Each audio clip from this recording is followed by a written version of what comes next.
여군년이 이런 데서 뭐 하는 거야? 주접 떨지 말고 커피나 타러 가.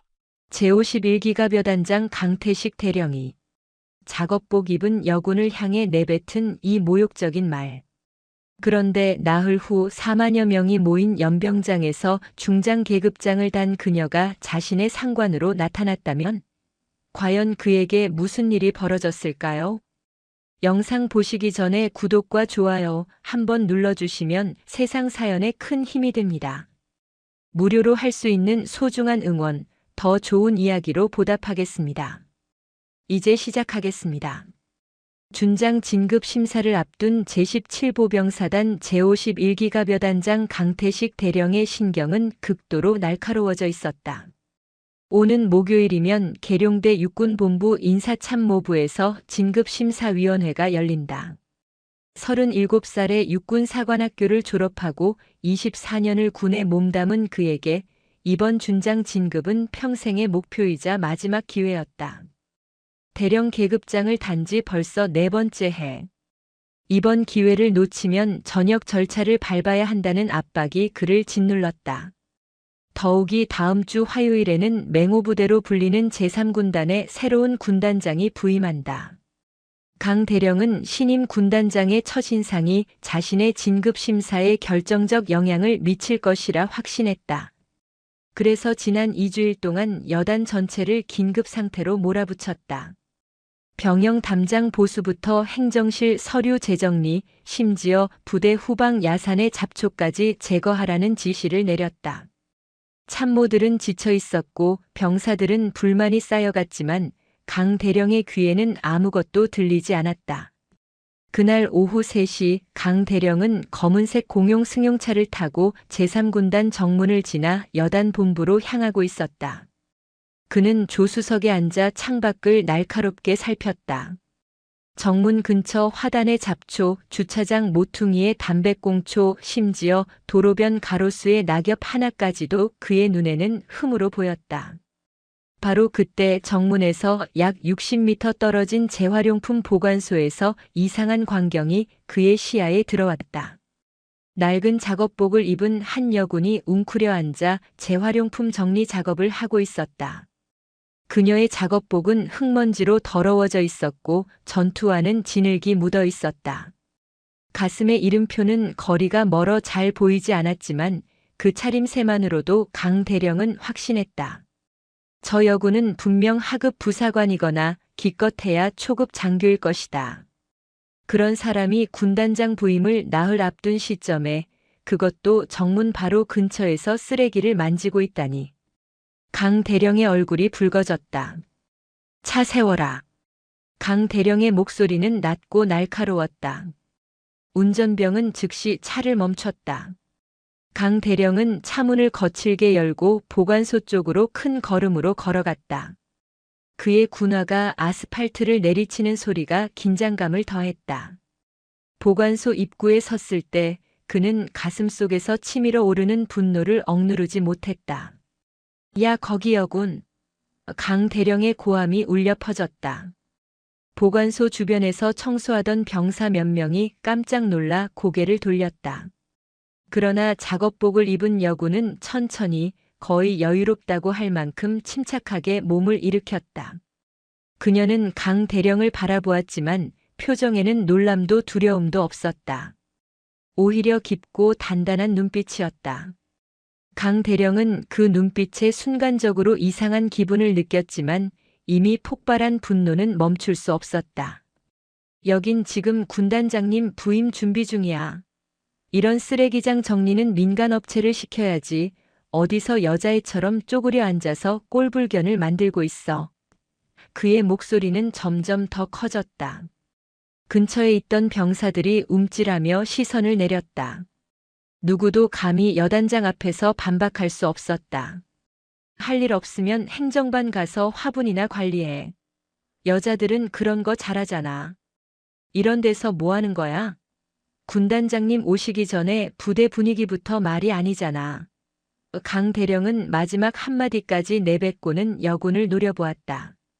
그는 당연히 그녀가 고개를 숙이고 사과할 것이라 예상했다. 아니면 최소한 당황하거나 변명이라도 할 것이라 생각했다. 하지만 여군은 아무 말도 하지 않았다. 그녀는 강 대령을 몇 초간 조용히 바라보았다. 그 시선 속에는 실망과 안타까움, 그리고 무언가 깊은 결의 같은 것이 섞여 있었다. 그러고는 아무 대꾸 없이 천천히 몸을 돌려 보관소를 떠났다. 그녀의 걸음걸이는 흔들림이 없었고 등은 곧게 펴져 있었다. 이상하게도 그 모습은 쫓겨가는 사람이 아니라 스스로 물러나기로 선택한 사람처럼 보였다. 강 대령은 승리감보다는 묘한 불편함을 느꼈지만 곧 그 감정을 무시했다. 그는 주변에 서 있던 병사들을 향해 소리쳤다. 너희들도 정신 차려. 군단장님 오시기 전에 이 보관소 완벽하게 정리 안 하면 주말 외출 전부 취소다. 병사들은 일제히 충성. 하고 외쳤지만 그들의 얼굴에는 두려움과 불만이 가득했다. 강 대령이 공용차로 돌아가고 난 뒤 보관소에는 묘한 긴장감이 흘렀다. 병사들은 서로 눈빛을 교환했지만 감히 입을 열지 못했다. 그런데 바로 그때 보관소 구석에서 청소 도구를 정리하던 이준혁 대위가 무언가를 발견했다. 여군이 작업하던 자리 옆 재활용 종이 상자 더미 사이에 검은색 태블릿이 놓여 있었다. 이준혁 대위는 12년 차 장교였다. 그는 조심스럽게 태블릿을 집어들었다. 화면 보호기에는 먼지가 묻어 있었지만 기기 자체는 일반적인 군용 태블릿과는 달랐다. 측면에는 암호화 보안 인증 스티커가 붙어 있었고 뒷면에는 육군본부 정보화 기획과의 관리 번호가 새겨져 있었다. 이것은 일반 병사나 하급 장교가 사용할 수 있는 기기가 아니었다. 이 대위의 손이 떨렸다. 그는 조심스럽게 화면을 켰다. 잠금 화면에는 비밀번호 입력창이 떴지만 그 위에 최근 열람 문서 제목이 희미하게 보였다. 제3군단 재활용품 처리 체계 개선안, 정문 인근 시설 보안 취약점 분석, 부대 환경 관리 실태 점검서. 이 대위는 숨이 막혔다. 이것은 단순한 청소 작업이 아니었다. 저 여군은 부대 시설을 전문적으로 분석하고 있었던 것이다. 이 대위는 주변을 둘러보았다. 다른 병사들은 여전히 열심히 청소 중이었고 강 대령의 공용차는 이미 멀리 사라진 뒤였다. 그는 태블릿을 품에 안고 깊은 생각에 잠겼다. 10년 전 그가 아직 하사였을 때의 기억이 떠올랐다. 당시 작전과장이었던 강태식 소령은 이 대위가 장교 선발 시험에 합격했음에도 개인적인 감정으로 그를 선발 대상자 명단에서 제외시켰다. 이유는 단순했다. 이 대위가 상급 부대 감사 때 작전과의 문서 조작 의혹을 보고했기 때문이었다. 그 일로 이 대위는 2년을 더 부사관으로 복무해야 했고 장교가 된 후에도 늘 강 대령의 눈밖에 나 있었다. 하지만 이 대위는 참았다. 군대에서 살아남으려면 참는 수밖에 없다는 것을 그는 너무나 잘 알았다. 그런데 지금 그의 손에는 강 대령의 오만함을 증명할 수 있는 결정적인 단서가 쥐어져 있었다. 이 대위는 태블릿을 가방에 조심스럽게 넣었다. 그는 아직 확신할 수 없었지만 직감적으로 느꼈다. 방금 강 대령이 모욕한 저 여군은 절대 평범한 하급 장교가 아니다. 그리고 이 태블릿은 곧 엄청난 폭풍의 시작이 될 것이다. 이 대위는 깊은 숨을 들이쉬었다. 10년 동안 참아왔던 분노와 억울함이 가슴속에서 천천히 끓어오르기 시작했다. 하지만 그는 아직 움직이지 않았다. 때를 기다려야 했다.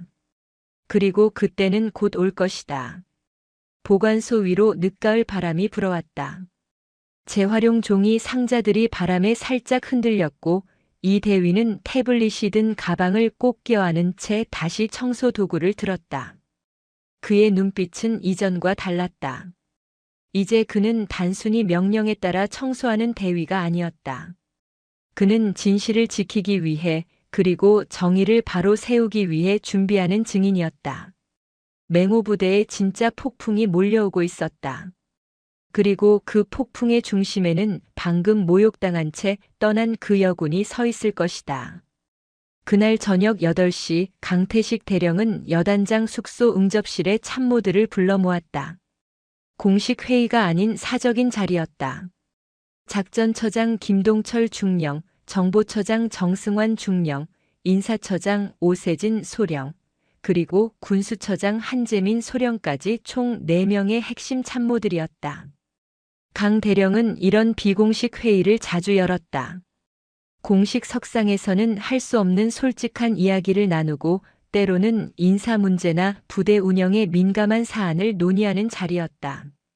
테이블 위에는 소주병 여러 개와 안주가 놓여 있었다. 강 대령의 당번병인 이병 박성우는 조용히 구석에서 잔을 채우고 안주를 나르며 시중을 들었다. 당번병은 투명인간처럼 존재해야 한다는 것이 군대의 불문율이었다. 듣지 말아야 할 것을 들어도 못 들은 척, 보지 말아야 할 것을 봐도 못 본 척해야 한다. 박성우 이병은 그 원칙을 잘 알고 있었다. 강 대령은 첫 잔을 단숨에 비우고는 무거운 한숨을 내쉬었다. 다들 고생이 많소. 군단장 부임 준비 때문에 며칠 밤을 새운 거 나도 알고 있어. 참모들은 조심스럽게 고개를 끄덕였다. 강 대령의 기분이 어떤지 파악하는 것이 먼저였다. 그는 술을 마실수록 감정이 격해지는 스타일이었고 오늘따라 표정이 좋지 않았다. 그런데 말이야. 강 대령이 소주잔을 탁자에 내려놓으며 말을 이었다. 신임 군단장 말이오. 들어보니까 여군이던데 그것도 중장으로 바로 올라왔다면서. 김동철 중령이 조심스럽게 대답했다. 네, 여단장님. 육군 특전사령부 출신이라고 들었습니다. 해외 작전 경험도 있고 유엔 평화유지군도 다녀왔다고. 강 대령의 얼굴이 일그러졌다. 특전사령부? 거기서 총 몇 발 쏘고 작전 몇 번 나갔다고 수만 명 군단을 지휘할 수 있다고 생각하는 거야? 말도 안 되지 않소? 참모들은 서로 눈치를 보며 침묵했다. 이런 분위기는 위험했다. 강 대령이 한번 불만을 터뜨리기 시작하면 끝이 없었다. 강 대령은 다시 잔을 채워 들이켰다. 술이 들어갈수록 그의 목소리는 커졌고 말투는 거칠어졌다. 이게 다 국방부가 요즘 정치쇼를 하느라 무리하게 여군을 밀어주는 거야. 성평등이니 뭐니 하면서 실력도 검증 안 된 사람을 군단장으로 올리다니. 완전히 정치적 낙하산이지 뭐. 그의 주먹이 테이블을 쳤다. 소주잔이 소리를 냈다. 정승환 중령이 조심스럽게 끼어들었다. 그래도 여단장님 육군본부에서 내린 결정이니까. 하지만 강 대령은 그 말을 끊었다. 육군본부? 거기도 정치 논리에 휘둘리는 건 마찬가지야. 나는 24년 동안 현장에서 병사들이랑 부대를 굴려봤어. 군단장이라는 자리가 얼마나 무거운 자리인지 알아. 그런데 이런 낙하산이 내 머리 위에 앉아서 이래라 저래라 하는 꼴은 절대 못 봐. 오세진 소령이 입술을 깨물었다. 이 정도면 이미 상관 모독 수준이었다. 하지만 감히 여단장을 제지할 수 있는 사람은 아무도 없었다. 강 대령은 계속해서 분노를 쏟아냈다. 여자가 뭘 알겠어. 전투부대를 지휘해봤어? 기갑부대 작전을 이해나 하고 있어? 탱크 한 대 제대로 운용해 본 적이나 있을까? 이건 완전히 실험이야, 실험. 우리 맹호부대를 가지고 성평등 실험을 하겠다는 거지. 한재민 소령은 고개를 숙인 채 아무 말도 하지 않았다. 그는 마음속으로 이 자리를 빨리 벗어나고 싶었다. 이런 발언들이 나중에 문제가 될 것 같은 불길한 예감이 들었기 때문이다.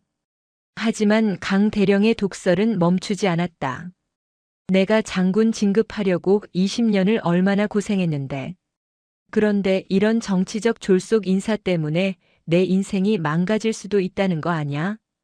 만약 이 여자 군단장이 부임해서 부대를 엉망으로 만들면 책임은 누가 져? 우리 여단장들이 뒤처리하는 거지.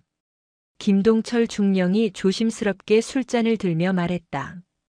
여단장님, 일단은 부임하시면 뵙고 판단하시는 게. 하지만 강 대령은 손을 휘저었다. 볼 것도 없어. 이미 소문 다 들었어. 젊고 열정적이고 이상주의에 빠져 있다던데. 그런 사람이 현실적인 부대 운영을 할 수 있겠어? 아마 부임하자마자 병영 문화개혁이니 뭐니 하면서 쓸데없는 일이나 벌이겠지. 그는 다시 잔을 들이켰다. 얼굴은 이미 붉게 상기되어 있었다. 내가 만약 이번에 준장 진급 못하면 그건 다 이 여자 군단장 때문이야. 분명히 나한테 문제 만들고 인사에 불리한 보고 올릴 게 뻔해. 여자들은 원래 그래. 감정적이고 편협하고. 군대는 냉철한 판단력과 큰 그림이 필요한 곳이라고. 이제 그의 발언은 명백한 성차별적 발언이었다. 참모들은 모두 불편한 표정을 지었지만 여전히 아무도 입을 열지 못했다. 구석에서 조용히 시중을 들던 박성우 이병은 숨을 죽인 채 이 모든 대화를 듣고 있었다. 그의 손은 미세하게 떨렸다. 20살의 어린 병사에게 이 상황은 너무나 무거웠다. 그는 당번병 교육을 받을 때 들었던 말을 떠올렸다. 장교들의 사적인 대화는 절대 밖으로 새어나가면 안 된다. 당번병의 입은 무덤이어야 한다. 하지만 지금 듣고 있는 이 대화는 단순한 사적인 불만이 아니었다. 이것은 명백한 상관 모독이었고 성차별 발언이었으며 군기 위반이었다. 회의는 밤 11시가 넘어서야 끝났다. 참모들이 하나둘 자리를 뜨고 박성우 이병은 테이블을 정리했다. 빈 소주병이 6개였다. 강 대령은 침실로 들어가기 전 마지막으로 중얼거렸다. 이 여자 군단장 절대 우습게 보면 안 돼. 내가 여단을 확실하게 장악해서 군단장이 함부로 간섭 못하게 만들어야 해. 그리고는 비틀거리며 침실 문을 닫았다. 박성우 이병은 설거지를 마치고 당번병 대기실로 돌아왔다. 시계는 자정을 가리키고 있었다. 그는 침대에 누워 천장을 바라보았다. 가슴이 답답했다. 오늘 들은 이야기를 어떻게 해야 할까? 그냥 모른 척하고 묻어버려야 할까? 하지만 양심이 그를 괴롭혔다. 특히 여자들은 원래 그래. 감정적이고 편협하고라는 말이 계속 귓가에 맴돌았다. 박성우의 어머니는 육군 부사관이었다. 그는 어머니가 얼마나 전문적이고 유능한 군인인지 잘 알고 있었다. 다음 날 아침 박성우 이병은 정문 근무를 서는 동기 최민호 이병에게 연락을 했다. 둘은 훈련소 동기였고 자대 배치 후에도 자주 연락하며 지내는 사이였다. 박성우는 조심스럽게 어젯밤 일을 털어놓았다. 최민호는 충격을 받았다. 그 정도였어? 그건 완전히 문제 아니야? 박성우는 고개를 끄덕였다. 그래서 나도 고민이야. 이걸 어떻게 해야 할지. 최민호는 잠시 생각하더니 말했다. 형, 우리 정문 행정실에 이준혁 대위님 있잖아. 그분한테 상담해보는 게 어때? 대위님은 경험도 많으시고 공과 사를 확실히 구분하시는 분이야. 박성우는 망설였다. 당번병이 여단장의 사생활을 외부에 알린다는 것은 엄청난 용기가 필요한 일이었다. 하지만 그는 결국 고개를 끄덕였다. 알았어. 대위님께 조심스럽게 여쭤볼게. 그날 오후 이준혁 대위는 정문 행정실에서 근무 일정표를 작성하고 있었다. 박성우 이병이 조심스럽게 문을 두드렸다. 대위님, 잠깐 상담 좀 드려도 될까요? 이 대위는 안경을 벗고 의자를 권했다. 그래, 무슨 일인데? 박성우는 떨리는 목소리로 어젯밤의 일을 설명했다. 강 대령의 발언들, 신임 군단장에 대한 비하, 성차별적 언급들. 모든 것을 있는 그대로 말했다. 이준혁 대위는 침묵했다. 그의 얼굴은 점점 굳어졌다. 12년 동안 군 생활을 하면서 많은 것을 보고 들었지만 이 정도로 노골적인 상관 모독은 처음이었다. 더구나 아직 부임도 하지 않은 군단장을 그것도 성별을 이유로 비하한다는 것은 명백한 군기 위반이었다. 박이병, 내가 말한 것들 정확히 기억하나? 박성우는 고개를 끄덕였다. 네, 대위님. 메모도 했습니다. 잊어버릴까봐. 이 대위는 깊은 숨을 들이쉬었다. 그의 머릿속에는 10년 전의 기억이 생생하게 떠올랐다. 당시 그는 하사 계급으로 장교 선발 시험에 합격했다. 하지만 강태식 소령은 개인적인 감정으로 그를 선발 명단에서 제외시켰다. 이유는 단순했다. 이 대위가 상급 부대 감사 때 작전과의 훈련 기록 조작 의혹을 정직하게 보고했기 때문이었다. 강 소령은 그 일로 문책을 받았고 이 대위를 평생 미워했다. 그 일로 이 대위는 2년을 더 부사관으로 복무해야 했다. 그 2년이 그에게는 지옥 같았다. 장교가 되어 새로운 삶을 시작할 수 있었는데 한 사람의 사적인 복수심 때문에 모든 것이 무너졌다. 나중에 장교가 된 후에도 강 대령은 기회가 있을 때마다 그를 괴롭혔다. 좋은 보직에서 배제하고 불리한 평가를 주고 심지어 진급 심사 때도 불리한 의견을 냈다. 이 대위는 모든 것을 참았다. 하지만 이제 상황이 달라졌다. 이 대위는 자물쇠가 달린 개인 캐비닛을 열었다. 그 안에는 10년 전의 인사기록 사본이 보관되어 있었다. 그는 이 자료를 버리지 않고 계속 가지고 있었다. 언젠가 필요한 순간이 올 것이라 믿었기 때문이다. 그리고 그 순간이 바로 지금이었다. 인사 기록에는 명백하게 기록되어 있었다. 장교 선발 합격자 이준혁 하사, 부대 지휘관 추천 미비로 선발 보류. 하지만 실제로는 당시 대대장은 추천서를 작성했고 그것을 강소령이 임의로 파기한 것이었다. 이 대위는 박성우 이병을 바라보았다. 박이병, 내가 한 일은 옳은 일이야. 용기 있는 행동이었어. 하지만 이제부터는 조심해야 해. 이 일은 내가 처리할 테니 너는 당번병으로서 평소처럼 행동해. 알겠나? 박성우는 안도의 한숨을 쉬며 고개를 끄덕였다. 네, 대위님. 감사합니다. 박성우가 떠나고 혼자 남은 이준혁 대위는 창밖을 바라보았다. 멀리 제3군단 본부 청사가 보였다. 그곳 어딘가에서 강태식 대령은 자신의 오만함에 빠져 아무것도 모르고 있을 것이다. 하지만 이제 시간이 얼마 남지 않았다. 이 대위는 어제 보관소에서 주었던 태블릿을 꺼냈다. 그리고 박성우가 남긴 메모와 10년 전의 인사기록 사본을 나란히 놓았다. 이것이 바로 정의를 바로 세울 무기들이었다. 이 대위는 조용히 결심했다. 이제 더 이상 참지 않겠다. 진실은 반드시 밝혀져야 하고 오만한 권력은 반드시 심판받아야 한다. 나흘 후 화요일 오전 10시 맹호부대 연병장에는 팽팽한 긴장감이 흐르고 있었다. 제3군단 전 장병 4만여 명이 정렬한 가운데 신임 군단장 취임식이 시작되기를 기다리고 있었다. 연병장 단상에는 태극기와 군단기가 나란히 꽂혀 있었고 주요 참모들과 예하부대 지휘관들이 자리를 지키고 있었다. 강태식 대령은 제51기 가벼단장으로서 단상 왼쪽 세 번째 자리에 서 있었다. 그의 군복은 흠잡을 데 없이 다림질되어 있었고 계급장은 햇빛에 반짝였다. 강 대령은 가슴속 깊이 묘한 우월감을 느끼고 있었다. 아무리 여자 중장이 군단장으로 온다 한들 현장을 모르는 이상주의자가 24년 경력의 자신을 함부로 대할 수는 없을 것이다.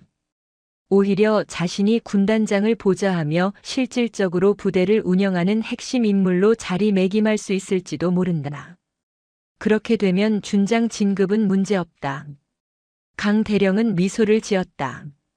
곧 만날 신임 군단장에게 좋은 인상을 심어주기 위해 그는 며칠 전부터 철저히 준비했다. 오전 10시 정각 군악대가 환영곡을 연주하기 시작했다. 연병장 입구에서 검은색 의전 차량이 천천히 들어왔다. 군단 주임원사가 큰 소리로 구령을 외쳤다. 차렷! 거수경례! 4만여 명의 장병들이 일제히 거수 경례를 올렸다. 차량 문이 열리고 신임 군단장이 모습을 드러냈다. 연병장은 숨소리조차 들리지 않을 만큼 조용해졌다. 강태식 대령은 그 순간 자신의 심장이 멈춘 것 같은 느낌을 받았다. 차에서 내린 인물은 중장 계급장을 단여군이었다. 그것까지는 예상했던 일이었다. 하지만 그 얼굴, 그 눈빛, 그 걸음걸이. 모든 것이 너무나 익숙했다. 강 대령의 얼굴에서 혈색이 빠져나갔다. 단상에서 신임 군단장을 맞이하기 위해 걸어나가던 그의 발걸음이 순간적으로 흔들렸다. 옆에 서 있던 제52기계 화여단장 신동욱 대령이 이상하다는 듯 힐끗 쳐다보았다. 신임 군단장 윤미래 중장은 단상을 향해 걸어왔다. 그녀의 군복은 단정했고 중장 계급장은 당당했다. 그녀의 얼굴은 나흘 전 재활용품 보관소에서 강 대령에게 모욕을 당했던 바로 그 여군이었다. 강 대령은 순간 현기증을 느꼈다. 그의 머릿속에서 나흘 전의 기억이 생생하게 재생되었다. 야, 거기 여군. 여자애처럼 쪼그려 앉아서 꼴불견을 만들고 있어.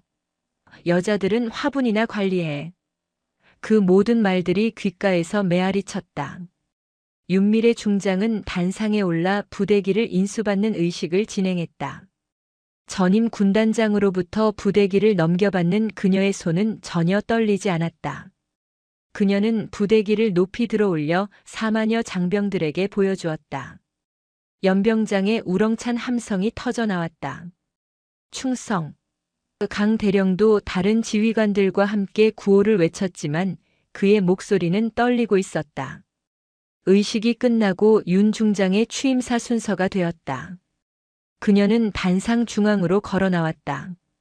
마이크 앞에 서서 참모들과 여단장들, 그리고 연병장의 정렬한 모든 장병들을 천천히 둘러보았다. 그녀의 시선이 강태식 대령에게 닿았을 때 강 대령은 온몸이 얼어붙는 것을 느꼈다. 그 눈빛에는 분노도 원망도 없었다.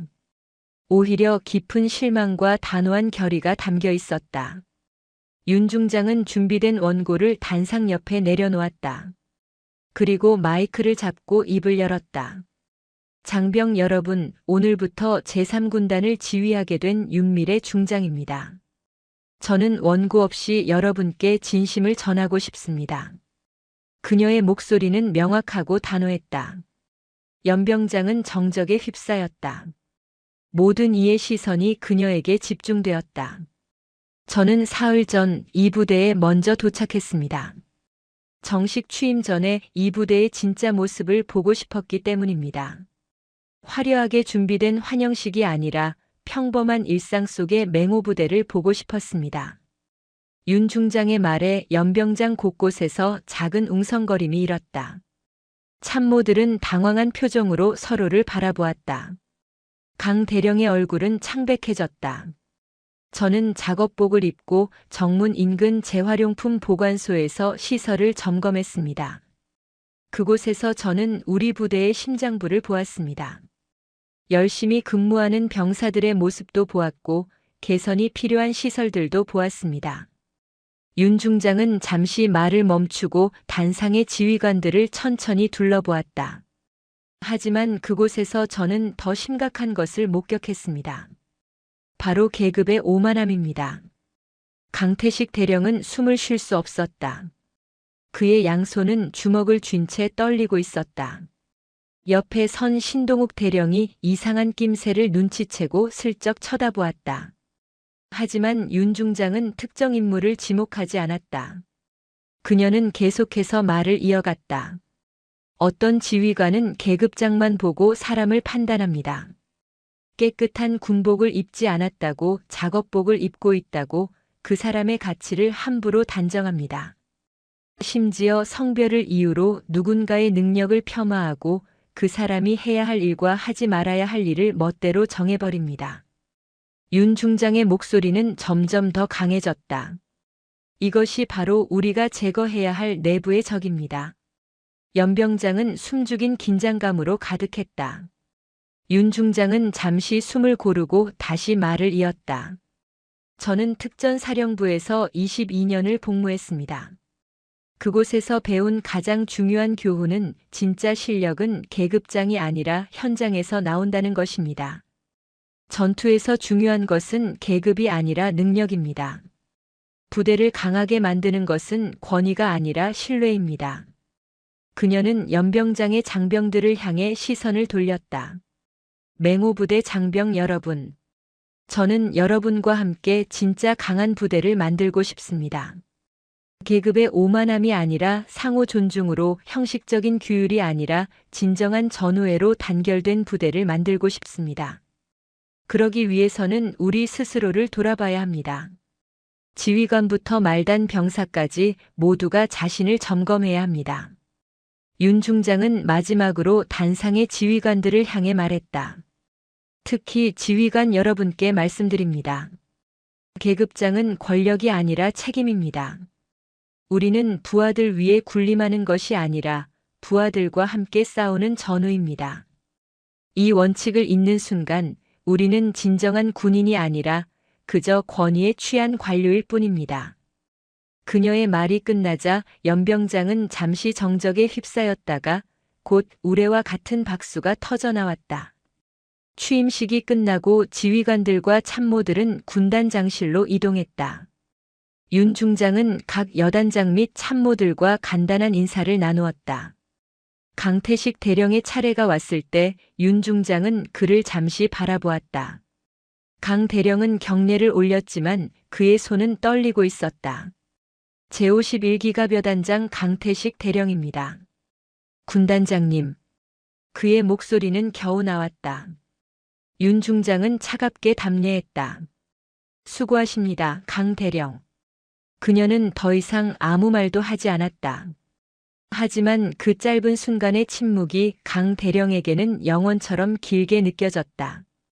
인사를 마치고 돌아서는 강 대령의 등에는 식은땀이 흐르고 있었다. 그날 오후 3시 이준혁 대위는 군단 본부 청사 3층에 있는 감찰실을 찾아갔다. 그의 손에는 두툼한 서류 봉투가 들려 있었다. 감찰실장 조민석 중령은 군단에서 가장 원칙적이고 공정한 인물로 알려져 있었다. 그는 육군사관학교를 졸업하고 22년 가까이 복무하면서 단 한 번도 불공정한 처리를 한 적이 없다는 평판을 갖고 있었다. 이 대위는 감찰실 문을 두드렸다. 들어오십시오. 조민석 중령의 목소리가 들렸다. 이 대위는 문을 열고 들어가 경례를 올렸다. 정문 행정실 이준혁 대위입니다. 실장님께 보고드릴 사항이 있어 왔습니다. 조 중령은 안경을 벗고 이 대위를 바라보았다. 무슨 일입니까? 이 대위는 서류 봉투를 책상 위에 조심스럽게 올려놓았다. 실장님, 이것은 제51기갑여단장 강태식 대령에 관한 진정서입니다. 상관 모독, 성차별 발언, 지위 남용, 그리고 과거 인사불이익 등 여러 건의 군기 위반 사항이 포함되어 있습니다. 조 중령의 표정이 굳어졌다. 그는 봉투를 열어 내용물을 꺼냈다. 첫 번째 문서는 강 대령이 나흘 전 재활용품 보관소에서 신임 군단장에게 가했던 모욕에 대한 진술서였다. 목격자 명단에는 당시 보관소에서 근무하던 병사 7명의 이름이 적혀 있었다. 두 번째 문서는 박성우 이병이 작성한 당번병 보고서였다. 강 대령이 참모회의에서 신임 군단장을 비하하며 한 모든 발언이 구체적으로 기록되어 있었다. 정치쇼, 낙하산, 여자가 뭘 알겠어, 감정적이고 편협하고 같은 표현들이 빼곡하게 적혀 있었다. 세 번째 자료는 태블릿에 담긴 분석 보고서였다. 이 대위가 보관소에서 주운 그 태블릿은 군단장이 부대 시설을 점검하며 작성한 전문적인 자료였다. 재활용품 처리 체계의 문제점, 정문 인근 보안 취약점, 병영 환경 개선 방안 등이 체계적으로 정리되어 있었다. 이것은 단순한 청소가 아니라 고도의 전문적인 부대 진단 작업이었음을 증명했다. 마지막으로 10년 전 이준혁 대위가 장교 선발에서 부당하게 탈락당했던 인사기록 사본이 있었다. 당시 대대장의 추천서 원본과 강소령이 작성한 반대 의견서가 함께 첨부되어 있었다. 인사 담당자의 메모에는 여단장 지시로 선발 보류라는 문구가 선명하게 남아 있었다. 조민석 중령은 모든 자료를 천천히 검토했다. 그의 얼굴은 점점 굳어졌다. 이것은 단순한 실수나 일시적인 감정 표출이 아니었다. 강태식 대령의 오만함과 독선은 수년에 걸쳐 반복되어 온 패턴이었다. 조중령은 이 대위를 바라보았다. 이 대위, 이 자료들의 출처와 진위를 보증할 수 있습니까? 이 대위는 곧게 선 자세로 대답했다. 네, 실장님. 모든 자료는 제가 직접 수집했거나 당사자로부터 받은 것입니다. 거짓이 하나라도 있다면 제가 모든 책임을 지겠습니다. 조중령은 고개를 끄덕였다. 알겠습니다. 이 사안은 매우 중대하므로 비밀리에 조사하겠습니다. 이 대위는 이 일에 대해 누구에게도 언급하지 마십시오. 조사 결과는 군단장님께 직접 보고될 것입니다. 이준혁 대위는 경례를 올리고 감찰실을 나왔다. 복도를 걸어 나오며 그는 깊은 숨을 내쉬었다. 10년을 참아왔던 무게가 조금씩 내려가는 것 같았다. 창밖으로 보이는 연병장에서는 병사들이 훈련을 하고 있었다. 이 대위는 그들을 바라보며 생각했다. 이제 시작이다. 진짜 정의는 이제부터 실현될 것이다. 그 같은 시각 여단장실에 홀로 앉아있던 강태식 대령은 책상에 얼굴을 묻은 채 깊은 절망에 빠져 있었다. 그의 머릿속에서는 끊임없이 최악의 시나리오가 그려졌다. 군단장이 그날의 일을 기억하고 있다. 자신이 했던 모욕적인 발언들, 성차별적인 언사들. 모든 것이 그녀에게 각인되어 있을 것이다. 강 대령은 떨리는 손으로 휴대전화를 집어들었다가 다시 내려놓았다. 이제 와서 무엇을 할 수 있겠는가? 그는 자신의 오만함이 스스로를 파멸로 몰아가고 있음을 뼈저리게 느끼고 있었다. 조민석 중령은 그날 밤부터 조사에 착수했다. 감찰실장으로서 22년 가까이 쌓아온 경험이 그에게 말하고 있었다. 이 사건은 단순한 개인 간 갈등이 아니다. 이것은 군 조직 내부에 뿌리 깊이 박힌 권위주의와 계급 남용의 전형적인 사례다. 더욱이 피해자가 군단장 본인이라는 점에서 이 사건의 파장은 상상 이상으로 클 것이다. 조중령은 먼저 조사팀을 구성했다. 감찰실 소속 임수진 대위와 황민지 중위, 그리고 법무실에서 차출한 서준호 대위까지 총 3명의 조사관을 선정했다. 조중령은 첫 회의에서 명확히 지시했다. 이 조사는 극비로 진행됩니다. 어떤 외부 압력이나 청탁도 받아들이지 않습니다. 오직 사실과 증거만으로 진실을 밝혀낼 것입니다. 조사관들은 긴장한 표정으로 고개를 끄덕였다. 조사의 첫 단계는 재활용품 보관소 사건의 목격자 확보였다. 이준혁 대위가 제출한 진술서에는 7명의 병사 이름이 적혀 있었다. 조중령은 이들을 한 명씩 개별적으로 불러 진술을 받기로 했다. 집단 진술은 서로 영향을 주고받을 수 있기 때문이다. 진실을 밝히려면 각자의 독립적인 증언이 필요했다. 첫 번째 증인은 1등병 정재훈이었다. 그는 당시 보관소에서 가장 가까운 곳에서 청소를 하고 있었다. 임수진 대위가 부드럽게 물었다. 정일병, 나흘 전 오후 3시경 보관소에서 무슨 일이 있었는지 말해보세요. 편하게 사실대로만 얘기하면 됩니다. 정재훈 일병은 긴장한 얼굴로 입술을 적셨다. 그날 제51 여단장님 차가 보관소 앞에 섰습니다. 여단장님이 내리셔서 보관소에서 일하시던 분을 보고 소리를 지르셨습니다. 어떤 내용이었습니까? 정재훈 일병은 잠시 망설이다가 조심스럽게 말했다.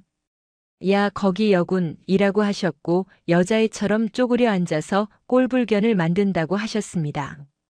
그리고 여자들은 화분이나 관리하라고 하셨습니다. 임 대위는 꼼꼼히 기록했다. 그때 작업하시던 분의 모습은 어땠습니까? 정재훈 일병이 대답했다. 작업복을 입고 계셨는데 거리가 좀 멀어서 계급장은 잘 안 보였습니다.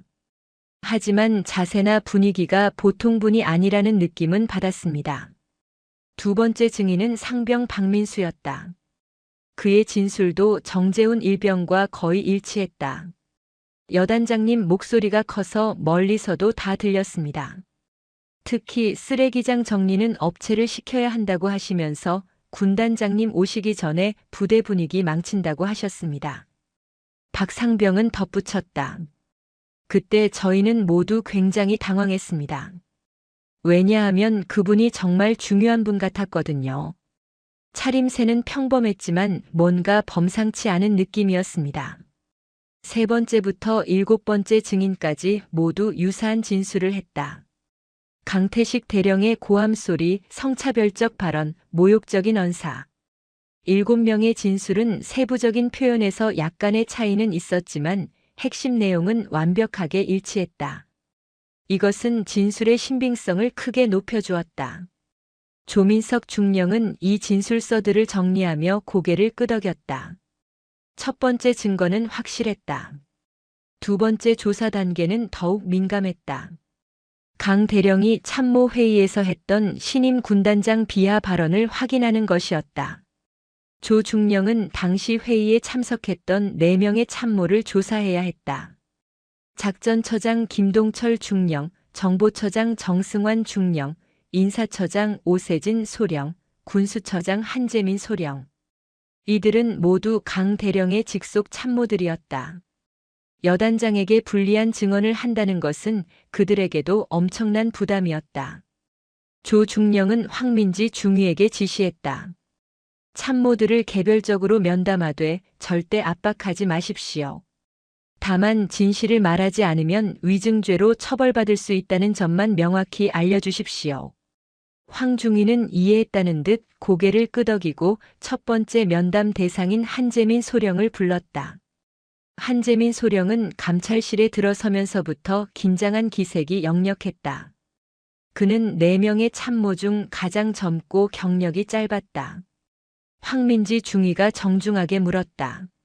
한 소령님, 나흘 전 저녁 여단장 숙소에서 있었던 비공식 회의에 대해 여쭙겠습니다. 당시 어떤 대화가 오갔습니까? 한 소령은 시선을 피하며 대답했다. 그냥 일상적인 업무 보고였습니다. 군단장 부임 준비에 관한 이야기들이었습니다. 황중위는 차분하게 말했다. 한 소령님, 지금 하시는 말씀이 사실과 다를 경우 위증죄로 군사법원에 회부될 수 있습니다. 당시 당번병이었던 박성우 이병이 작성한 보고서가 이미 제출되어 있습니다. 다시 한번 여쭙겠습니다. 당시 강태식 대령이 신임 군단장에 대해 어떤 발언을 했습니까? 한 소령의 얼굴이 창백해졌다. 그는 한참을 침묵하다가 결국 입을 열었다. 여단장님께서 술을 드시면서 신임 군단장님에 대해 불만을 토로하셨습니다. 국방부가 정치쇼를 한다고 여군을 무리하게 군단장으로 올렸다고 하셨습니다. 그리고 정치적 낙하산이라는 표현을 사용하셨습니다. 한 소령의 목소리는 떨렸다. 저는 그 자리가 너무 불편했습니다. 하지만 여단장님 앞에서 제가 뭐라고 말할 수 있겠습니까? 황중위가 계속 물었다. 그 외에 또 어떤 발언이 있었습니까?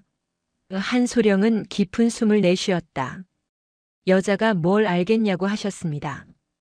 전투부대 지휘 경험도 없고 기갑부대 작전도 이해 못할 거라고 하셨습니다. 그리고 그는 말을 잇기 힘들어했다.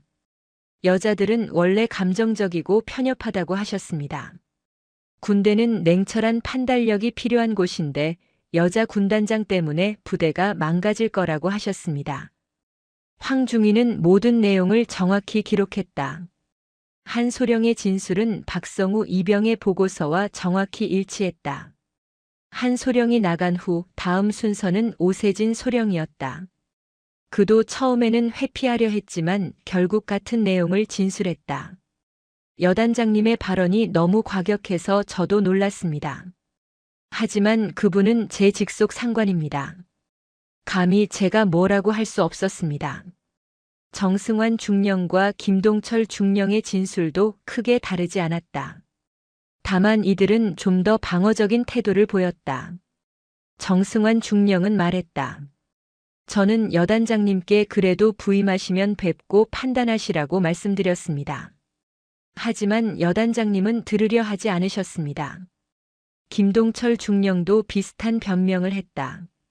여단장님이 술에 취해 감정적으로 말씀하신 것으로 생각했습니다. 설마 진심이실 거라고는. 하지만 조민석 중령은 그들의 변명을 받아들이지 않았다. 여러분은 영관급 장교입니다. 상관이 명백히 잘못된 발언을 했을 때 제지하거나 최소한 반대 의견을 내는 것이 참모의 의무입니다. 여러분의 침묵은 강 대령의 일탈을 방조한 것이나 다름없습니다. 참모들은 아무 말도 하지 못했다. 세 번째 조사는 10년 전의 인사불이익 사건이었다. 서준호 대위는 법무 전문가로서 이 부분을 담당했다. 그는 이준혁 대위가 제출한 인사 기록을 면밀히 검토했다. 장교 선발 합격 통보, 대대장의 추천서, 그리고 강소령의 반대 의견서. 서 대위는 당시 인사 담당자였던 전역 군인을 찾아 전화 면담을 진행했다. 전 인사 담당관은 기억하고 있었다. 그때 이준혁 하사는 정당하게 합격했습니다. 대대장님도 추천서를 작성하셨고요. 그런데 당시 작전과장이었던 강소령이 강력하게 반대했습니다. 이 하사가 상급 부대 감사 때 작전과의 문제를 보고했다는 이유였습니다. 강소령은 여단장님께 직접 가서 이 하사의 선발을 막아달라고 요청했고 결국 선발이 보류됐습니다. 서 대위가 물었다. 그것이 정당한 절차였습니까? 전 인사 담당관은 한숨을 쉬었다. 아닙니다. 명백한 인사보복이었습니다. 하지만 당시 여단장님이 강소령 편을 들었고 저는 어쩔 수 없었습니다. 그때 저도 양심의 가책을 많이 느꼈습니다. 서 대위는 이 내용을 모두 녹음하고 진술서로 작성했다. 조사가 진행되는 일주일 동안 강태식 대령은 묘한 긴장감을 느끼고 있었다. 부대 내 분위기가 이상했다. 감찰실에서 사람들을 계속 불러 조사하고 있다는 소문이 돌았다. 강 대령은 자신의 참모들을 불러 물었다. 최근 감찰실에서 무슨 조사를 하는 것 같은데 혹시 알고 있나?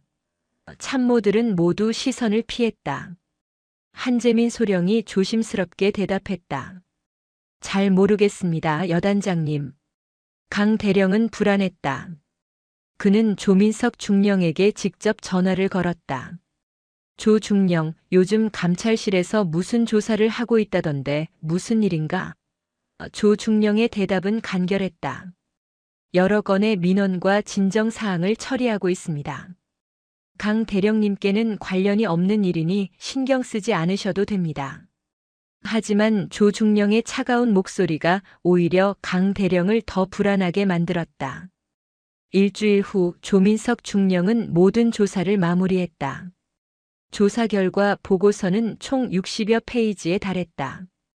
7명의 병사 진술, 4명의 참모 진술, 당번병의 보고서, 인사기록 분석, 전 인사 담당관의 증언 그리고 태블릿에 담긴 군단장의 부대 분석 자료까지. 모든 증거가 한 가지 결론을 가리키고 있었다. 강태식 대령은 수년에 걸쳐 계급을 남용하고 부하들을 억압하고 개인적 감정으로 인사보복을 저지르고 성차별적 발언을 서슴지 않았으며 심지어 자신의 직속 상관인 군단장을 모욕하고 비하했다. 이것은 단순한 실수나 일시적 일탈이 아니었다. 이것은 조직적이고 반복적인 군기 위반이었다. 조 중령은 보고서 마지막 페이지에 자신의 의견을 적었다. 강태식 대령의 행위는 군인으로서의 기본 윤리를 심각하게 위반한 것으로 판단됩니다. 특히 신임 군단장에 대한 모욕과 비하는 군의 지휘 체계를 근본적으로 훼손하는 중대한 범죄입니다. 엄중한 징계가 필요하다고 사료됩니다. 그는 보고서를 서류 가방에 넣고 군단장실로 향했다. 윤미래 중장은 조중령의 보고를 1시간 동안 들었다. 그녀는 보고서를 천천히 읽으며 때때로 고개를 끄덕였다. 모든 보고가 끝나자 그녀는 창밖을 바라보았다. 연병장에서는 병사들이 훈련을 하고 있었다. 그녀는 조용히 말했다. 조중령, 공정하고 철저한 조사에 감사드립니다. 이제 정의를 바로 세울 시간입니다. 조민석 중령의 보고를 받은 다음 날 윤미래 중장은 군단 징계위원회 소집을 명령했다. 징계위원회는 군단 내에서 가장 엄숙하고 공정한 절차였다. 위원장은 군단 부군단장인 차승호 소장이 맡았고 위원으로는 각 참모부장들과 법무실장 그리고 외부에서 초빙된 육군본부 감사관이 참석했다. 총 7명으로 구성된 위원회는 이틀에 걸쳐 모든 증거를 검토했다. 징계위원회 첫날 회의실은 긴장감으로 가득했다. 차승호 소장은 60여 페이지에 달하는 조사 보고서를 천천히 읽었다. 7명의 병사 진술서, 4명의 참모 진술서, 당번병의 보고서, 10년 전의 인사 기록, 전 인사 담당관의 증언 그리고 태블릿에 담긴 분석 자료까지. 모든 증거가 강태식 대령의 반복적이고 조직적인 군기 위반을 명백히 입증하고 있었다. 차 소장은 위원들을 둘러보며 말했다. 이 사건은 단순한 개인의 일탈이 아닙니다. 이것은 우리 군 조직 내에 만연한 계급 남용과 권위주의의 전형적 사례입니다. 강태식 대령의 행위는 3가지 중대한 범죄를 포함합니다. 첫째, 신임 군단장에 대한 직접적인 모욕과 상관 모독. 둘째, 반복적이고 심각한 성차별 발언. 셋째, 개인적 감정에 의한 인사보복과 지위 남용입니다. 육군본부에서 파견된 감사관 최영석 대령이 발언했다. 특히 주목해야 할 점은 이러한 행위가 10년 이상 지속되어 왔다는 것입니다. 이준혁 대위에 대한 인사보복은 10년 전에 발생했고 최근에 군단장 모욕 사건까지 이어졌습니다. 이것은 일시적 실수가 아니라 고질적인 인격적 결함입니다. 위원들은 모두 무거운 표정으로 고개를 끄덕였다. 둘째 날 징계위원회는 강태식 대령을 소환했다. 강 대령은 정복을 입고 회의실에 들어섰다. 그의 얼굴은 창백했고 눈가에는 그림자가 짙게 드리워져 있었다. 지난 며칠 동안 그는 거의 잠을 이루지 못했다. 차승호 소장이 엄숙하게 말했다. 강태식 대령, 당신에게 제기된 혐의에 대해 해명할 기회를 드리겠습니다. 발언하십시오. 강 대령은 입을 열었다가 다시 닫았다. 그는 무슨 말을 해야 할지 알 수 없었다. 변명을 할 수도 없었다. 모든 증거가 명백했고 모든 증언이 일치했다. 그는 정말로 그런 말들을 했고 정말로 그런 행동들을 했다. 한참의 침묵 끝에 그는 겨우 목소리를 냈다. 죄송합니다. 변명의 여지가 없습니다. 제가 저지른 모든 행위에 대해 책임을 지겠습니다. 차 소장이 물었다. 재활용품 보관소에서 신임 군단장님께 한 발언들 인정합니까? 강 대령은 고개를 숙였다. 인정합니다.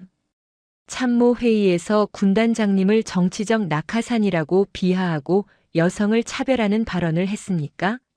인정합니다. 10년 전 이준혁 대위의 장교 선발을 개인적 감정으로 방해했습니까? 강 대령의 목소리는 떨렸다. 인정합니다. 육군본부 감사관 최영석 대령이 날카롭게 물었다. 강 대령, 당신은 24년 동안 군에 복무했습니다. 그 긴 세월 동안 군인의 기본 윤리, 상하 간의 예의, 성평등의 가치를 배우지 못했습니까? 강 대령은 아무 대답도 할 수 없었다. 사실 그는 알고 있었다. 모든 것을 알고 있었다. 하지만 계급이 올라갈수록, 권력이 커질수록 그는 그 기본적인 것들을 무시하기 시작했다. 계급장이 자신을 특별하게 만들어준다고 착각했다. 징계위원회는 이틀간의 심의 끝에 만장일치로 결정을 내렸다. 차승호 소장이 결정문을 낭독했다. 제51기갑여단장 강태식 대령에게 다음과 같이 징계 처분을 내립니다. 첫째, 여단장 보직 즉각 해임. 둘째, 준장 진급 심사 대상에서 영구 제외. 셋째, 육군교육사령부 정책연구관으로 전보 발령. 이상의 결정은 즉시 효력을 발생합니다. 강 대령은 그 자리에 선 채로 모든 것이 무너지는 것을 느꼈다. 24년 동안 쌓아온 경력, 준장 진급의 꿈, 여단장으로서의 권위. 모든 것이 일주일 만에 산산조각 났다. 그는 경례를 올리고 회의실을 나왔다. 복도를 걸어 나오는 그의 걸음은 비틀거렸다. 사흘 후 강 대령은 여단장실에서 짐을 꾸리고 있었다. 책상 위에 개인 물품들을 박스에 담으며 그는 지난 내년의 시간을 떠올렸다. 여단장이 된 것이 얼마나 자랑스러웠던가. 대령 계급장을 달고 수천 명의 병력을 지휘하는 것이 얼마나 뿌듯했던가. 하지만 그 자리가 그를 교만하게 만들었다. 그는 부하들을 존중하는 대신 억압했고 능력을 키워주는 대신 짓눌렀다. 바로 그때 여단장실 문이 열렸다. 윤밀의 중장이 들어섰다. 강 대령은 깜짝 놀라 자세를 바로잡고 경례를 올렸다. 군단장님. 윤 중장은 경례를 받고 그를 바라보았다. 그녀의 눈빛은 여전히 단단했지만 분노는 없었다. 오히려 안타까움이 섞여 있었다. 강 대령 앉으십시오. 윤 중장은 소파를 가리켰다. 강 대령은 주저하다가 조심스럽게 앉았다. 윤 중장도 그 맞은편에 앉았다. 잠시 침묵이 흘렀다. 강 대령은 고개를 들지 못했다. 윤 중장이 먼저 입을 열었다. 강 대령, 제가 오늘 온 이유는 당신을 질책하기 위해서가 아닙니다. 당신에게 꼭 전하고 싶은 말이 있어서입니다. 강 대령은 조심스럽게 고개를 들어 그녀를 바라보았다. 윤 중장은 차분한 목소리로 말을 이었다. 당신의 문제는 개인적인 모욕을 저에게 가했다는 것이 아닙니다. 물론 그것도 잘못이지만 더 큰 문제는 따로 있습니다. 당신은 계급의 무게를 자신의 오만함을 정당화하는 방패로 사용했습니다. 계급장은 권력이 아니라 책임이라는 것을 당신은 잊었습니다. 강 대령은 아무 말도 할 수 없었다. 윤 중장의 말은 날카로웠지만 정확했다. 그녀는 계속했다. 당신은 부하들의 신뢰를 쌓는 대신 자신의 출세만을 위해 그들을 도구처럼 사용했습니다. 이준혁 대위가 정당하게 진실을 말했을 때 당신은 그를 보복으로 짓밟았습니다. 10년 동안 그 사람이 얼마나 고통스러웠을지 생각해 본 적이 있습니까? 강 대령의 눈가에 눈물이 맺혔다. 그는 정말로 생각해 본 적이 없었다. 이준혁 대위의 고통도 자신의 모욕적인 말에 상처받았을 많은 부하들의 마음도.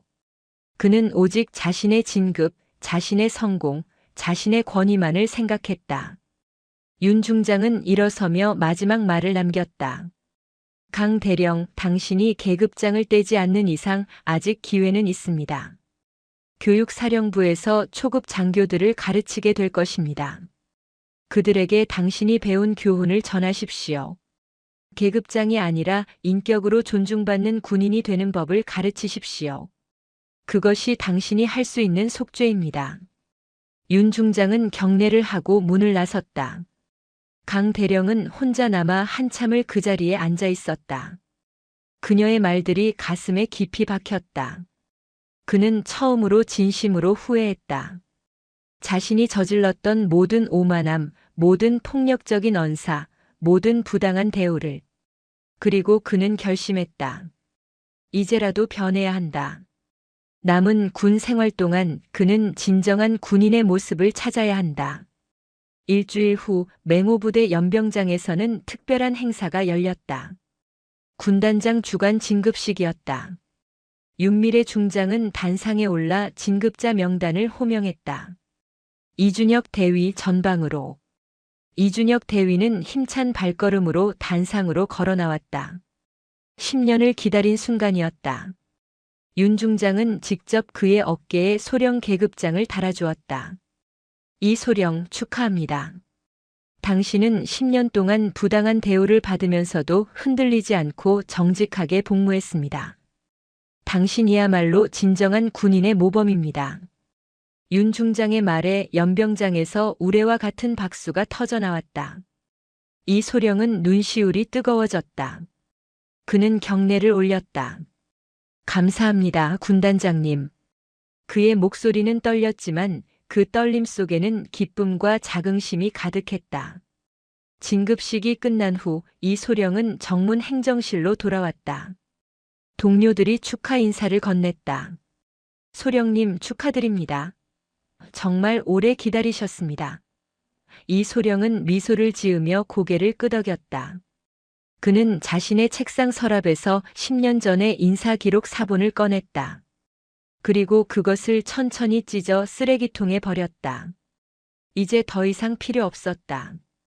정의는 실현되었고 진실은 밝혀졌다. 이제는 앞만 보고 나아갈 시간이다. 같은 시각 대전에 위치한 육군교육사령부. 강태식 대령은 초라한 연구관실에 앉아 있었다.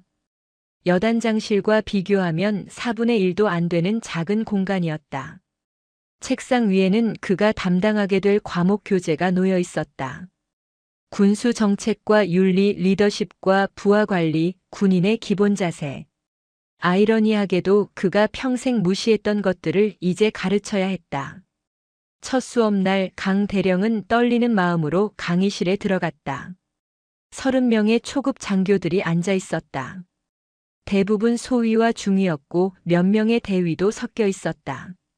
그들은 호기심 어린 눈으로 강 대령을 바라보았다. 강 대령은 교단에 서서 깊은 숨을 들이쉬었다. 여러분, 저는 강태식 대령입니다. 오늘부터 여러분에게 리더십을 가르치게 되었습니다. 그는 잠시 말을 멈추고 학생들을 둘러보았다. 하지만 솔직히 말씀드리겠습니다. 저는 리더십의 모범이 아닙니다. 오히려 저는 여러분이 절대 따라 해서는 안 될 반면교사입니다. 학생들이 놀란 표정으로 서로를 바라보았다. 강 대령은 계속했다. 저는 24년 동안 군에 복무하면서 많은 실수를 했습니다. 계급장을 권력으로 착각했고 부하들을 존중하지 않았으며 개인적 감정으로 사람들에게 상처를 주었습니다. 그 결과 저는 모든 것을 잃었습니다. 그의 목소리는 떨렸지만 진실했다. 오늘부터 저는 여러분에게 제가 배운 교훈을 전하겠습니다. 진정한 리더십은 계급장에서 나오는 것이 아니라 인격에서 나온다는 것을 말입니다. 강의실은 조용해졌다. 학생들은 진지한 표정으로 강 대령을 바라보았다. 그는 처음으로 느꼈다. 이것이 진정한 가르침이구나. 자신의 성공담이 아니라 실패담을, 자신의 영광이 아니라 수치를 솔직하게 나눌 때 비로소 진실한 교육이 시작된다는 것을. 강 대령은 칠판에 한 문장을 적었다. 계급장은 권력이 아니라 책임이다. 그리고 돌아서서 학생들을 바라보며 말했다. 이것이 제가 평생 배우지 못했던 하지만 여러분은 반드시 기억해야 할 진리입니다. 그날 이후 강태식 대령의 강의는 육군교육사령부에서 가장 진솔하고 감동적인 수업으로 알려지기 시작했다. 여단장 자리에서 쫓겨나 한직으로 밀려난 그의 몰락은 역설적으로 그의 인생에서 가장 의미 있는 새로운 시작이었다. 강태식 대령은 이제 진정한 군인이 되기 위한 긴 여정을 시작했다. 그리고 그 여정의 첫걸음은 자신의 오만함을 인정하는 것이었다. 오늘 이야기 어떠셨나요? 계급장은 권력이 아니라 책임입니다. 우리가 손에 쥔 작은 권한은 남을 억누르는 도구가 아니라 함께 성장하기 위한 기회입니다.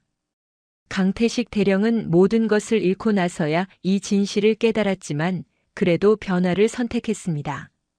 여러분은 오늘, 지금 이 순간부터 진정한 리더가 될 수 있습니다. 오만함을 내려놓는 것, 그것이 바로 진짜 성장의 시작입니다. 오늘도 들어주셔서 감사합니다. 영상이 재미있으셨다면 구독과 좋아요, 댓글까지 부탁드리고 오늘도 건강하고 행복한 하루 되시길 바랍니다.